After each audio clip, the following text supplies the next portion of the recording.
Mən diqqət qılğan bir qancha məsələ.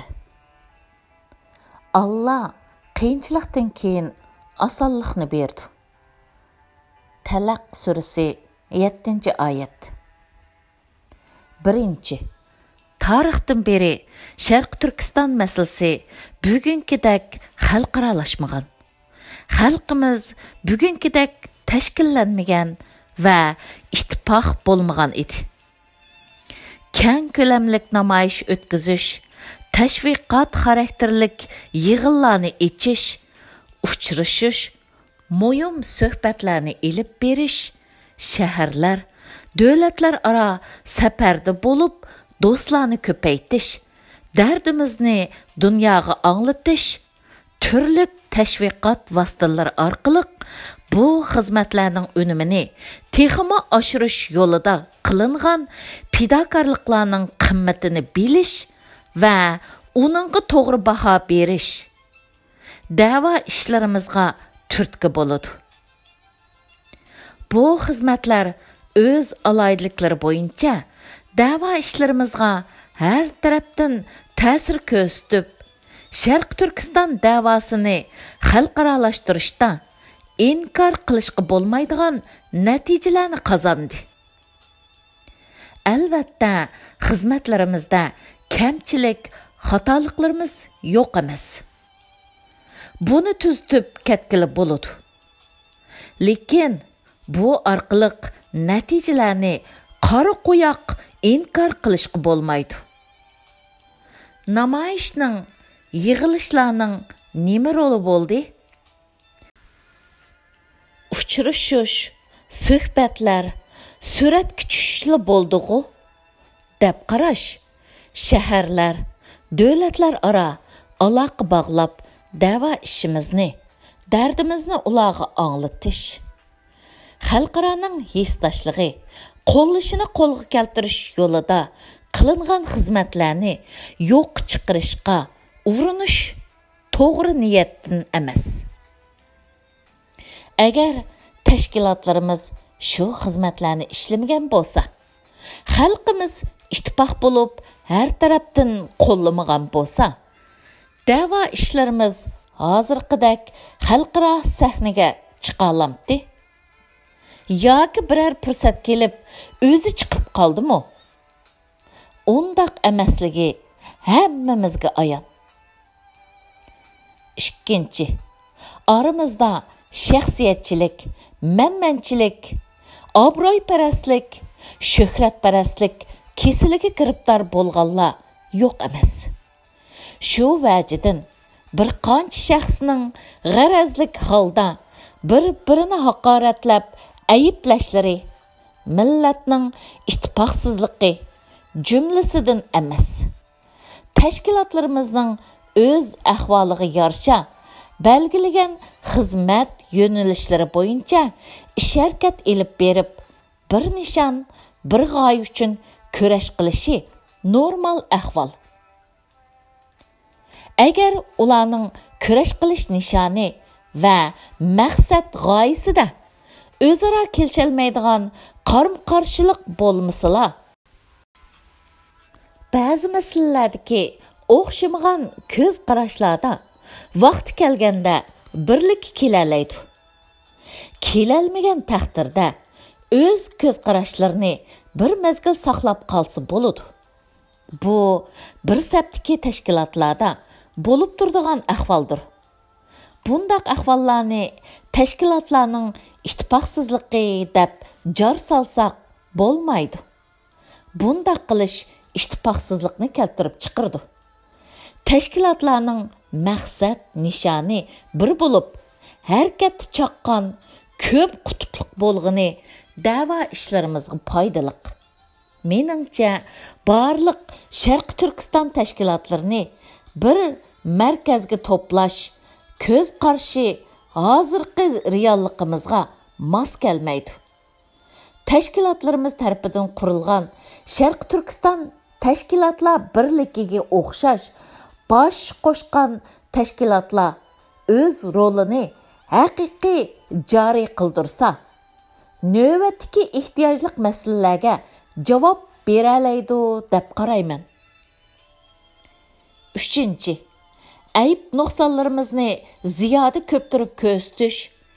Bir qism kaltakchilarning og'zi ichilsila, millatimizni sapasiz, bilimsiz, keraksiz deb ayiblashlari. Munofiq sotqunlarga so'zlashga so'z, burnini tiqishga bana dastak bo'lmoqda. Bir qism kishilardagi illatlarni millatning ustiga ortib qo'yish, hamisha nuqson tepib, ayrim kishilardagi nuqson uchun millatni ayiblash, hadis kaltaklash xarakteridagi tanqidlashga kim xushtar? Gerçi sipimizda tanqidlashga, tarbiyalashga tegishlik taraflar az emas bo'lsa-mu, biroq tanqidiy tarbiyani siyliq holda tushundirish, ilhomlantirish, rag'batlantirish asosida ilib borg'ili bo'lmamdi. Nemishga tanqidlashga tegishlik masalalarni tuzitishning yo'llari, usullari haqida ko'proq to'xtalmaymiz.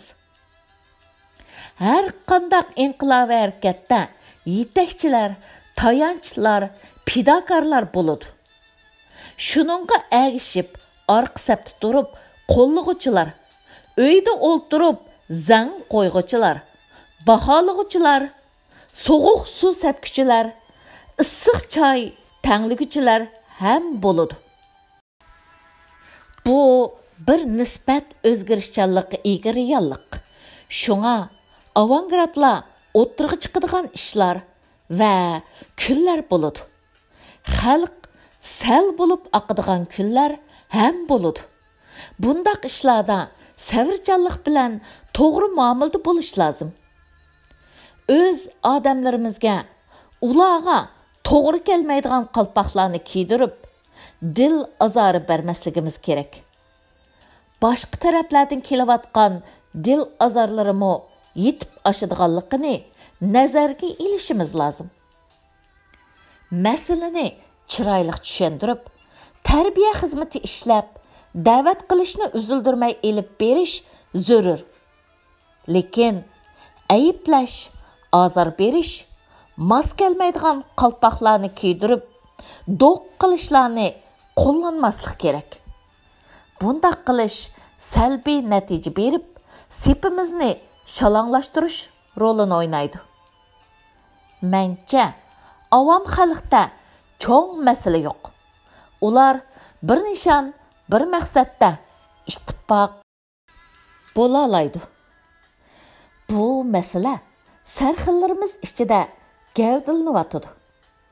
Agar sarxillarimiz o'zlaridagi kamchilik xatoliklarni tuzitishga yuzlansa, xalqimizdagi uyushchanlik, pidokorlik, jangovarlik kutganimizdan ortiq bo'ladi. 4. Kunimizda tashviqot xizmatlarimiz bargan siri jonlanyotdi. Buningda o'zimizga bo'lgan tashviqot kuchliroq. Dunyoga bo'lgan tashviqotimiz ojiz bo'lib qelyotdi. Tashviqot xizmatida mazgillik holda o'zaro bosh qo'shib, navbatdagi muhim masalalarni gavdalantirib, moslashgan holda tashviqot elib berish to'g'risida birlikka kelgan planliq yo'q. Shunga mavjud masalalarga yondasholmaydigan, chechilang'uluq, izchil va nishonliq bo'lmaslikdek ahvollardan xoli bo'lolmayotdi. Programmalarda shaxslarning, tashkilotlarning oshkorlashga bo'lmaydigan maxfiyatliklarini, dushman foydalanib ketish ehtimoli bo'lgan mazmunlarni ko'chilamay otlab o'tib ketish lozim bo'lsa-mu, ba'zida ehtiyot qilishga, maxfiyatlikni saqlashga sal qarab qilyapmiz. Bu hol bizga kutilmagan avorchiliklarni, ba'zida cho'ng ziyonlarni elib kelishi mumkin. Yozganlarim mening yuzaki kuzatishlarimdan kelib chiqqan fikrlar. Hammasi to'g'ri bo'lishi, Natayin.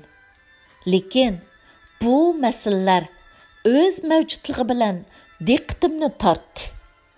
To'g'risi, e'tiboringlarda bo'lsin.